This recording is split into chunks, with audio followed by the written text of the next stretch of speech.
Well, in a time where you just turn on the news and there's so much negativity, it's like an amazing, beautiful, tall glass of cold water, to speak to my next author. He is a man that's all about positivity, making the world a better place, but he says that we have control over this. It starts in our minds.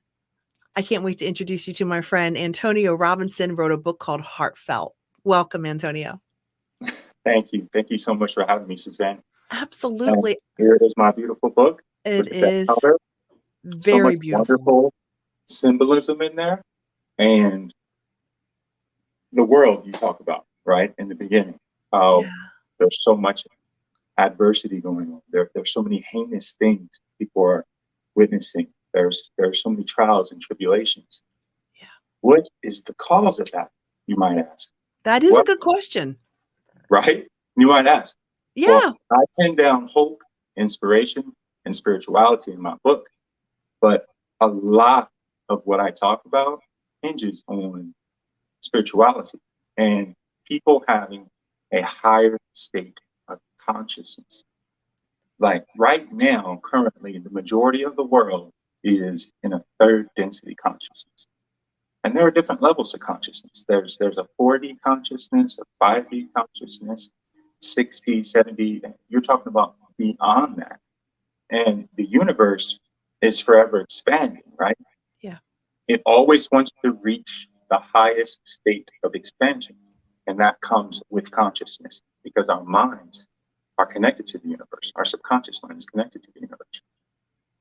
So how do we move into this positive state of encouragement, inspiration, instead of being stuck in a very present negative when we turn the news on or we see bad things happening around us?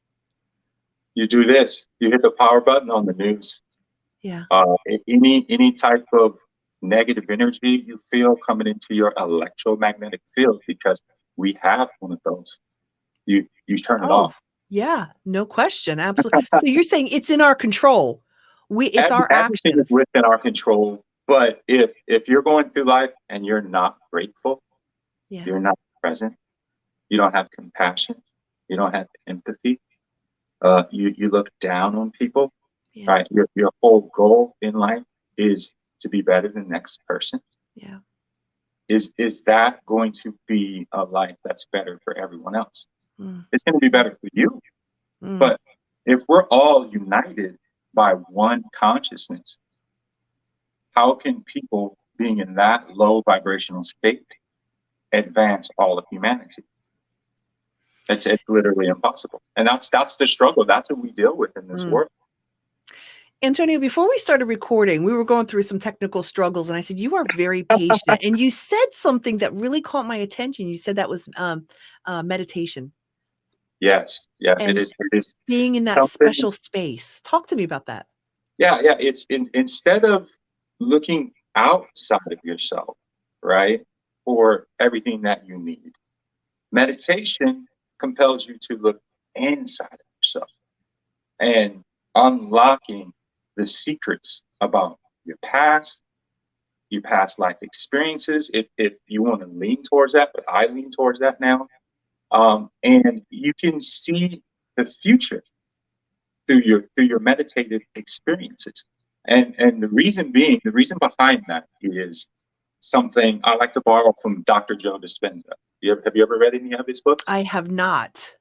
Okay, Dr. Joe Dispenza, he blends spirituality and demystifies the mysticism of spirituality with science, empirical scientific evidence about the pineal gland, which is basically right behind here. You open your mouth, the pineal gland is going to end up there.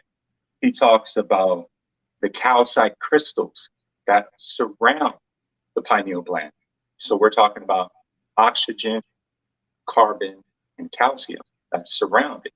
Wow. Now, when you create pressure by bringing in the diaphragm, your belly button, and trying to touch the spine, which trust me, it's not a comfortable feeling and it's Right. kind of hard in the beginning. But when you practice your breathing, you're creating mechanical pressure inside the body, and then you breathe out with in Japanese and Chinese culture, it's tiger breath. So you're breathing out that breath. So you're creating this mechanical pressure, and then you're releasing mechanical pressure, and you're releasing. And then guess what happens? Something phenomenal happens. An electromagnetic field starts to pulsate around your pineal gland. And then it secretes melatonin, especially during the hours of 1 a.m., 2 a.m., 3 a.m., 4 a.m., when the body's sleeping. Because when the body's secreting serotonin, it's alive, it's awake, it's in the primal instincts. When it's secreting melatonin, you're relaxed, you're sedated, you're more open to suggestion. Which is why you see a lot of these infomercials. They come on at 2 a.m., right? Yeah. Or 3 a.m. That's intentional. Because it bypasses the critical thinking brain. I don't care how smart you are. You have a subconscious mind that is open to suggestion. And the subconscious mind is infinitely greater than the conscious mind that we use to make decisions every single day. Antonio, how did you come to this place to write this book? What happened in your life that brought you to the other side of finding this information and then putting it in paper? And why is it important that people know about it? It's so important that people know about it. But let's start off with how I arrived at this point. I was playing in a men's league basketball game, and even at 39, I was still hooping in men's leagues and playing like 3-4 times a week. And I had this situation where there was a ball coming off the rim, and it was hot. I tipped it, and I ran over. And as soon as I put my hands out, I thought, okay, this is my baby. This is going to be my 4th rebound in this early contest, because we had only been 4 minutes into the game. This guy steps on my heel from behind. And I can't describe to you how excruciating that was, because he stomped on my heel and put all of his weight into my foot. And, immediately I knew something wrong. I've been injured a lot playing basketball in my life. Sure. Basketball is an honest game. It is more physical than what people think.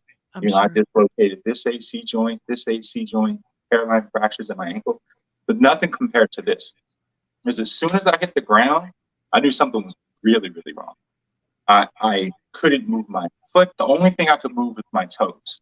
There was this burning sensation in my foot and a knot of Charlie horse in my calf muscle. And so in that moment, it was almost a defeated place, where okay, you're already dealing with burdensome debt in your life. You're already dealing with, a job that you might not like. And you already don't have a whole lot of hope in your life, except for basketball. Basketball's that one little glimmer of hope that's keeping you going. Yeah. And this happens.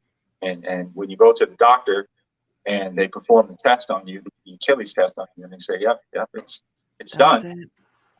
You're at a crossroad. So after about 3 days of what I would call a pity party, we went into surgery. Then after surgery, I consulted a couple athlete friends, and one of them recommended that because my injury happened in October, so he recommended that the whole month of November I lay bed rest. I let it heal. So I took his advice, because he had already been through the injury before. But what had happened is I started reading, and a lot more. Like when I was in college, I just read to learn or to study for the next exam. Yeah. I didn't read for fun or entertainment. I wasn't reading diverse books, but I started to do it. I mean, I really had nothing else to do. I stumbled upon this book written by a man named Paramahansa Yogananda. And it's called Autobiography of a Yogi. Completely changed my life. This man starts talking about a saint with 2 bodies, a tiger swarming, his Swami Yogavatara being everywhere at once, all at the same time, which is just an infinite state of consciousness. So he talks about his Swami dematerializing at one point in the book. And it's one of those chapters where you go, what? No. Right. Yeah. That's not possible. And then a saint with 2 bodies? Wait a minute. No, we only have 1 body. How can somebody have 2 different bodies? So that book, it inspired me. It gave you hope. Yes, Yeah. so much hope. Let's talk about hope. Hmm. Yeah. Without hope, we just give up. Yes. But you decided through this hope and this excitement of finding this book and this new mentality, way of thinking, you came out from an injury that was debilitating for weeks, maybe months, and you became better because of Yeah. it. Are you almost thankful it happened? I am very grateful it happened. It Wow. was a blessing in disguise. As painful as it was Sure. physically, emotionally, mentally, financially, it shut me down, which Yeah. majority of people don't have an opportunity to do that. No. We don't take time to be quiet, meditate, and to take care of ourselves.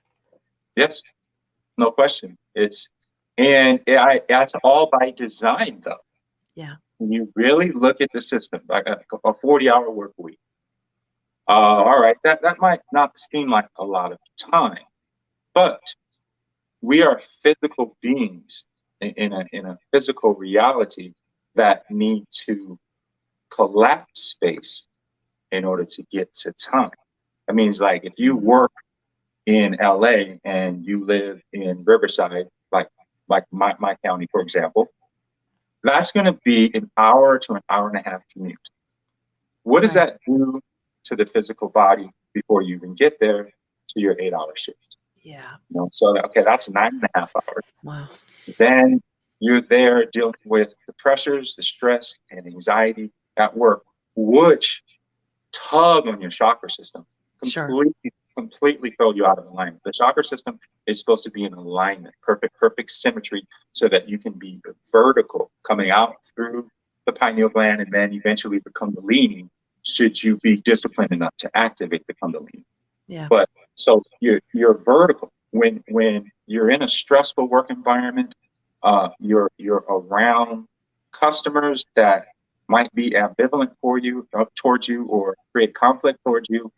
So now maybe your throat chakra's over here, your heart chakra's over here, right? Your root chakra is probably inflamed red, and a lot of people live their lives in the root chakra. Mm. And for example, remember the very beginning of the pandemic. What did people run out and buy the most of all things? Water? Mm-mm. Toilet paper? Yes. Why, you ask? If we're going through a global pandemic, the whole world's falling down, right? The sky's Yeah. falling. Why would Yeah. people run out and get toilet paper when they Yeah. need food and water? You can't live without water. You can't live without food. Right. People are living in their root chakra. The root chakra is rooted in fear, absolute Ah, paralyzing, sure. encapsulating fear.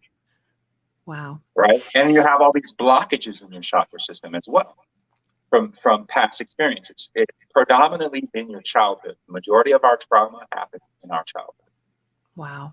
Antonio, we've got to start wrapping this up, Okay. but I want you to share with me one brief but important thought about what you want people to do after they read your book. How do you want them to change? What actions? What is your call to action to them?